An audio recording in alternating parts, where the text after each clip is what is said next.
and welcome to my video for the DJNTV DJ Talks. I'm Alex, and you guessed it, I'm a DJ. I live here in Cyprus, which I have done for the last 10 years, and I specialise in destination weddings from the United Kingdom, of which I normally do around 100 to 120 bookings per season. In fact, this particular venue is one of my regular wedding venues that I work at. And as you can see, there's probably worse places you could be. Anyway, during this 10-minute video, I'll be going through my small compact setup, showing you how you can create a quick and easy system for up and around 150 people.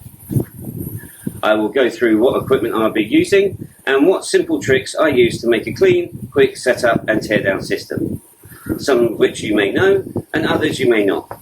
Another thing to remember is you don't want to be at the venue any longer than you need to be after the gig. The venue staff don't want to be watching and waiting for you to load your vehicle. So without any further ado, let's have a look at the kit I'll be using for today's system. Now, as you can see here on the table, I have various items from sound to lighting and the cables that join it all together.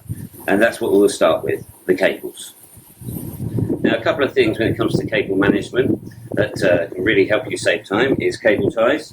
For example, on these two cables here, I have a bungee cable tie. Now, the cable itself is actually permanently on the cable, so when you take the cable tie off, you don't have to remember where you put them or anything like that. And then once the cable is bound up, you simply turn it round and it hooks onto itself as well. So that is a great idea. It saves time. It means that your cables don't get all jangled up and tangled up in your bag, and you're not going to spend maybe 10 or 15 minutes at the beginning of your setup detangling everything. Now, as these are power speakers, and we'll get onto them in a minute, another thing that I've done is with my power and audio signal cable for the speakers is I've actually bound them together.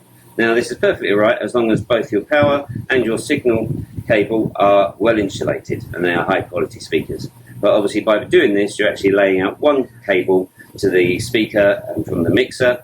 So you're only having to do it once, which means, again, that's a few minutes either side that you're saving. And a few minutes here and a few minutes there, that's what counts. That's what's going to give you a nice, quick and easy setup. Now this brings me on to the audio part of my setup. These are the Opera 910 DXs from DB Technologies. They are a 10-inch powered speaker, which put out an output of 129 SPL. And they only weigh 12 kilos or around 26 pounds. Which is great when lifting onto speaker stands, as there's less chance of you putting out your back. At 129 SPL, they pack a decent punch, and this is the important number to remember when looking for speakers, rather than the number of watts. If you feel the need, you could also put a 12-inch subwoofer underneath the table for sound reinforcement without creating a bigger footprint. Remember, you only need to put sound on the dance floor, not the whole venue. I use two mics in my system. I have this one here which is wired, and that will be plugged into the controller. This will be my personal mic. And then I also have this one here which is wireless, as you can see, and this is going to be used for toast or speeches. Both of them are made by Shaw, and both of them are from the PG58 series of microphones. The controller I use is the SX2 from Pioneer. I chose this controller for its weight. As a mobile DJ, you don't want to have a heavy unit. It has XLR outputs which go straight to the speakers, which is great because you don't need to have a mixer for that, it's direct sound. And of course 2 mic inputs and reasonable size jog wheels as well. So it's nice and you've got very good dexterity and hands-on feel. Next we have the lighting fixtures, which are from American DJ. Today we'll be using 2 of the quad phase HP 32 watt moonflowers, and these will be mounted onto the speaker stands with O clamps. This means that you don't have to have the need of a lighting tree, so again, you're keeping that footprint of your setup to a minimum. And to go with the HPs, we will also have 2 of the Pocket Pros. These are 25 watt moving head with gobos built in, and you can change the gobos if you wish. You can change them in and out. Even though these are small lighting fixtures, they do put out a lot of light for just a 25 and 35 watt system. Of course, I'll be pairing them up and running master slave to both the Pocket Pros and master slave to both of the HPs. You can run DMX if you wish, but that's for another video. And finally, let's talk about table and laptop stand. Even these are important for saving time. As you see, this is a 4x2 foot table, which will be just the right size for the controller, the 2 moving heads either side, the radio mic and the laptop stand. Now the laptop stand is made by Hercules and it's very simple to set up. You simply undo either side. You can then open it up. You can adjust the height.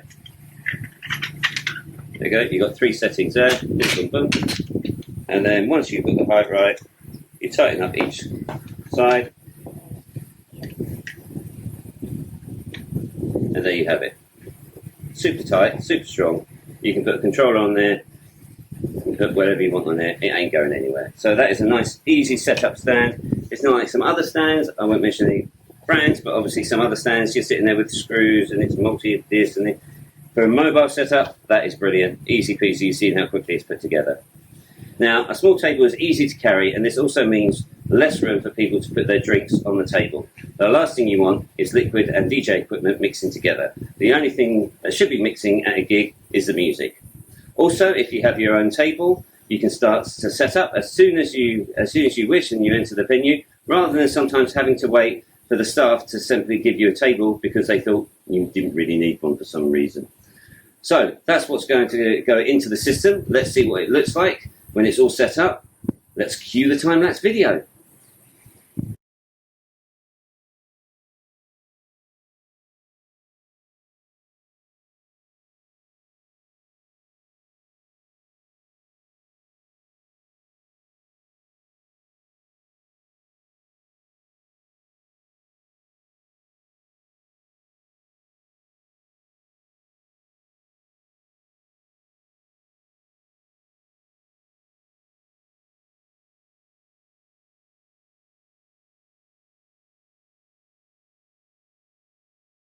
So now that it's all set up, I'll quickly point to things and state the obvious.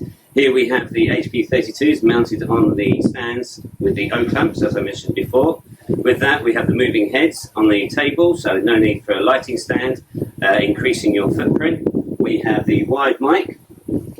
That's for myself, my own personal use there for announcements, etc. And then hiding behind the moving headgear, we have the bass and the bass for the wireless mic and the wireless mic itself. Now, one other thing I will mention is I have, just in case, to be on the safe side, made these little signs here that simply say no drinks on the DJ table.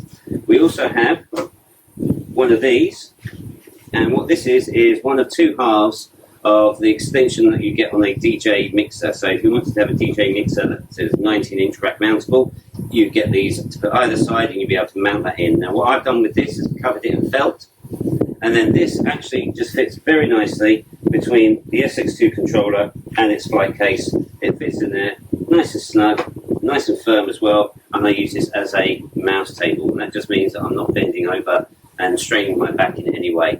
That's the last thing you want to do when you're doing a 4, 5, 6 hour gig, is to start straining it and you really feel it in the morning. Now one other thing I do is I always carry a little brush. Now this particular brush I've trimmed off the edges to make it more pointy, and I use that every time I do a gig just to brush off any dust from either my laptop or the controller as well. Most of my gigs are like here, for example, which are outside, so you can imagine obviously by being outside all the time your equipment may get a little bit more dustier than being inside. So that pretty much wraps it up. I hope you enjoyed this video and found it useful. And don't forget as well, DJNTV do host a DJ chill room, which is on Zoom. It happens every evening or every morning, depending on where you are in the world. And we do have DJs from all over the world. It's just basically a little Zoom chat room that you can come in, and you can chat to other DJs about anything you want, not necessarily kit. So again, thank you very much, John, for that. If you want to find details, you can find details of how to get into the chill room via John's DJNTV page. And it just basically leaves me to say one last thing. Yeah, in the words of Jonathan and Brian, practice and enjoy. Thank you.